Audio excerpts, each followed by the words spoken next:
এই দলের কোনো রাজনৈতিক আদর্শ কেটে কেউ যায় না, ওরা নিজেরাও জানে না। কি বললো নাহিদ ভাই, সেকেন্ড রিপাবলিকটাকে তুমি বুঝো? গণপরিষদ ইলেকশন করবে তারা। গণপরিষদ তুমি যে করবে, এটা কাজটা কি বুঝান আপনি? কেউ দেখেন ওইখানে দর্শক যারা ছিল কেউ বুঝে কিনা। ইনকিলাব জিন্দাবাদের মধ্যে কি এমন আছে যা নাকি আমাদের আগে কখনো ছিল না? আর ইনকিলাব জিন্দাবাদ ইদানিং ওনাদের এক পীর সাহেব আছে বিদেশ থেকে, উনি একটা বক্তব্য দেওয়ার সময় শেষ করে ইনকিলাব জিন্দাবাদ। তো ইনকিলাব জিন্দাবাদটা কার স্লোগান বলুন তো? নতুন দল হলো জাতীয় নাগরিক পার্টি, এখানে তারা তো কতগুলো জিনিস সামনে এনেছে, আপনি সেটা খেয়াল করেছেন। কিন্তু একটা জায়গা আপনি পরিষ্কার হয়েছেন কিনা, যে বিশেষ করে আদর্শিক অবস্থান আসলে কি হবে বা কি হতে যাচ্ছে, বাংলাদেশ পন্থীর কথা বলেছে, এটা দিয়ে আসলে পরিষ্কার হয় কিনা। কারণ আমাদের দেশে যে অপরাপর যে রাজনৈতিক দলগুলো আছে, আমরা আওয়ামী লীগের একটা আদর্শিক অবস্থান জানি, বিএনপির আদর্শিক অবস্থান জানি, জামাতের আদর্শিক অবস্থান জানি, বামপন্থী দলগুলো একটা আদর্শিক অবস্থান জানি। এদের আদর্শিক অবস্থানটা পরিষ্কার হলো কিনা, বা এরা আসলে এই নতুন যে রাজনীতির কথা বলছে সেখানে কতটা ভূমিকা রাখতে পারবে বলে আপনার মনে হয়? শুনেন, মানে যে কথাটা জুনায়েদ সাকিবই বললেন, আসলে পজিটিভ নেগেটিভ সবই তো আছে। ছোট মানুষ একটা দল করছে, আমি তাদের কিন্তু মানে আপনার আন্ডারমাইন করতেছি না, বাট আমি মেধার দিক দিয়ে তাদেরকে ছোট মানুষই বলবো। তারা দল করবে এটা তো আমরা শুনতেছি আজকে 2-3 মাস ধরে, এখনো তারা দলের একটা গঠনতন্ত্রই করতে পারে নাই। মানুষ তো প্রথমে চিন্তা করে যে একটা গঠনতন্ত্র হবে, তারা কি কতগুলি মানে খুবই মানে এই টাইপের চমক সৃষ্টিকারী স্লোগান নিয়ে আসছে, আর কিচ্ছু না। এই দলের কোনো রাজনৈতিক আদর্শ কেটে কেউ যায় না, ওরা নিজেরাও জানে না। তারা নিজেরাও কয়েকটা শব্দ জানে, এবং এই শব্দগুলি প্রয়োগ কি, এই শব্দগুলি কি অর্থ বহন করে তাও জানে বলে আমার কাছে মনে হয় না। এবং তাদের মধ্যে কিছু কিছু আমার কাছে মনে হয়েছে যে একটা জনবিচ্ছিন্ন একটা ভাব আছে। যেমন আমি একটা এক্সাম্পল দিয়ে বলি, এখানে যারা গিয়েছে, যারা ইয়াং গিয়েছে, ওদের সঙ্গে আলাপ করে দেখেন কি বললো নাহিদ। বলবে আমরা সেকেন্ড রেভলিউশন করব, সেকেন্ড রিপাবলিক করব। ওকে ফাইন, জিজ্ঞেস তারপরে আপনার ফলোয়িং কোশ্চেন, ভাই সেকেন্ড রিপাবলিকটাকে তুমি বুঝো? বুঝে না, কেউ বুঝে না। ওখানে জিজ্ঞাসা করেন যারা ওখানে ছিল তাদের মধ্যে কয়জন লোক সেকেন্ড রিপাবলিক বুঝে? যদি না বোঝা ভালো, ভালো কেন জানেন? না বুঝলে পরে স্লোগানটা দেওয়া যায়, বুঝলেই তো প্রশ্নটা ওঠে, ভাই সেকেন্ড রিপাবলিক কেন? সেকেন্ড রিপাবলিকের কোন বাস্তবতা এই দেশে এই মুহূর্তে আছে? রিপাবলিকটা কখনো হয়েছিল, কিভাবে হয়েছিল, কি গুণগত পরিবর্তন তোমরা করতে চাও? আচ্ছা, এ পর্যন্ত তারা তো 6 মাস ধরে প্রায় আধা ক্ষমতায় আধা রাজপথে আছে, তো তাদের আচার আচরণ কর্মকাণ্ডে কি গুণগত পরিবর্তনটা আপনি দেখছেন? আপনি আমাকে ভাই বুঝান, তাদের আচার আচরণ এবং কর্মকাণ্ডে কি এমন গুণগত পরিবর্তন আপনি দেখছেন যা আপনি আগে কখনো এই দেশে দেখেন নাই? দেখাতে পারবেন? পারবেন না। 3 জন লোক মন্ত্রী হয়েছে, মন্ত্রী তো বলবো উপদেষ্টা হয়েছে, তারা অন্য অন্য উপদেষ্টাদের চেয়ে কি গুণগত চেঞ্জটা তারা করতে পারছে তাদের মিনিস্ট্রিতে?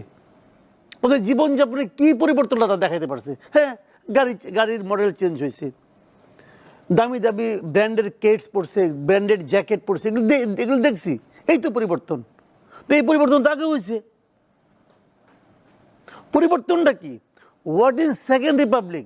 যত লোকে এই রিপাবলিক অর্থ বুঝে তার চেয়ে 10 জন লোক ইন্ডিয়ার একটা রিপাবলিক চ্যানেল নামে একটা ফালতু চ্যানেল আছে, হই হই করে যাত্রার ভঙ্গিতে ওটা চিনি। রিপাবলিক বুঝে না রে ভাই, বাংলাদেশের মানুষ কেমনি বুঝবে? তার তো কোনো বাস্তবতা এখনো এখানে নাই। তারা নতুন কি বলছে, আমি একটা কথা বলি, গণপরিষদ ইলেকশন করবে তারা, ঠিক আছে? এই জিনিসটা কি জিজ্ঞান যে করে জিজ্ঞাসা করেন, ভাই এটার কামটা কি? গণপরিষদ তুমি যে করবে, এটা কাজটা কি বুঝান আপনি? কেউ দেখেন ওইখানে দর্শক যারা ছিল কেউ বুঝে কিনা, কেউ বুঝে না। তৃতীয় আরেকটা করছে নতুন জিনিস, কি ইনকিলাব জিন্দাবাদ। এই জিনিসটা কি? এই জিনিসটা কি? ইনকিলাব জিন্দাবাদের মধ্যে কি এমন আছে যা নাকি আমাদের আগে কখনো ছিল না? নতুন নতুন শব্দ আমদানি করা। ইনকিলাব নামে একটা হিন্দি একটা মুভি ছিল, অমিতাভ বচ্চন আর শ্রীদেবী অভিনয় করছিল, ওটা দেখছিলাম। ইনকিলাব, বাংলাদেশে একটা ইনকিলাব নামে একটা পত্রিকা আছে, বাংলাদেশের মানুষ এগুলি চিনে। আর ইনকিলাব জিন্দাবাদ ইদানিং ওনাদের এক পীর সাহেব আছে বিদেশ থেকে, উনি একটা বক্তব্য দেওয়ার সময় শেষ করে ইনকিলাব জিন্দাবাদ। এই দেশ থেকে নানা রকম দুর্নীতি করে পলাইছে, আর ইনকিলাব জিন্দাবাদ কয় সে। এই তো ইনকিলাব জিন্দাবাদটা কার স্লোগান বলুন তো? ইন্ডিয়ার যে কমিউনিস্ট পার্টি আছে ওদের এই স্লোগানটা ওরা দিত একসময় এই স্লোগানটা ওরা দিত। আমাদের স্বাধীনতা মানে 47 যে যুদ্ধ, স্বাধীনতা যুদ্ধ, সেখানে কেউ কেউ যুদ্ধ। পাকিস্তানেও এই স্লোগানটা আছে, ইন্ডিয়াতেও আছে, পাকিস্তানেও আছে। আমাদের দেশে থেকে যত লোক ইনকিলাব জিন্দাবাদ বলে তার অন্তপক্ষে 50 গুণ লোক ইন্ডিয়া আর পাকিস্তানি ইনকিলাব জিন্দাবাদ বলে। আবার না হিসাব বলে আমরা ভারতপন্থী হব না, পাকিস্তানপন্থী হব না, ভারত আর পাকিস্তান থেকে স্লোগান নিব। এই হলোটা কি? এইগুলি হলো কি জানেন? নতুন নতুন শব্দ দিয়ে আপনি চমক দিতে পারেন, বাট এদের কি মিন করে? আপনাদের উচিত ছিল কি এই শব্দগুলি সম্পর্কে এই সভাটা করার আগে হোমওয়ার্ক করা, মানুষের কাছে যাওয়া, মানুষকে বোঝানো যে কি সেকেন্ড রিপাবলিকটা কি। মাসুদ কামাল সেই সময় কি চলে গেছে? সেকেন্ড রিপাবলিক করাটা ধারণার সামনে নিয়ে এসেছে। কোনো সময় চলে যায় না পৃথিবীতে। শুনেন, পৃথিবীতে সময় তো দিতে হবে। এক সপ্তাহ পরে পৃথিবীতে কিয়ামত হচ্ছে না, আমি এটা বলি না যে কিয়ামত হয়ে যাব, সময় শেষ হয়ে গেছে, সময় অনন্তকাল আছে। কিন্তু যখন আপনি একটা নতুন কিছু নিয়ে আসবেন, আগে পাবলিকের সম্বন্ধে একটা প্রস্তুতি নিতে দিবেন না। আমি ওটা বলছি, সময় চলে যায় নাই, বাকি জীবন ধরে তারা বিরোধী দলে থাকবে, এটা প্রচার করবে, অমুক করবে, তমুক করবে, কোনো সমস্যা নাই। ইলেকশনের পরে দেখবে যে বেলুন চুপ হয়ে গেছে, কোনো সমস্যা নাই, তখন আর এটা প্রচারও করতে পারবে না। প্রচারটা এখনই করা উচিত ছিল।